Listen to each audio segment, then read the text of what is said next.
Update dito sa durian mga bay, sa harap ng bahay. Yan, medyo malalaki na konti yung mga bunga, no, pero konti na lang din yung natira kasi sobrang daming nalaglag mga bay. Yung ibang sanga na may mga bunga nakaraan, wala nang bunga ngayon. Yan, yung mga iba na malilit na sanga nalaglag mga bay.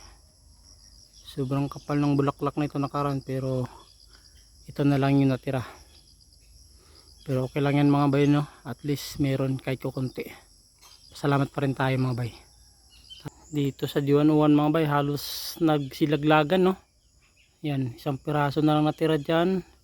Tapos dun, ilan na lang din mga bay. Yan, no, maliliit pa. Hindi pa sure mga bay kung hindi malaglag yan. Yan dun, meron pa isa dun, no. Talagang nagsilaglagan mga bay kasi sumabay din yung dahon. Nagplasing yung dahon, kaya yung mga bunga mga bay nagsilaglagan. Tapos yung dito sa bubong ng bahay na sobrang dami din nakaraan, yan na lang yung natira, oh. Ilang piraso na lang yan mga bay. Pero ganyan talaga mga bay, no. Ayos lang yan. At least kahit papano meron kahit konti.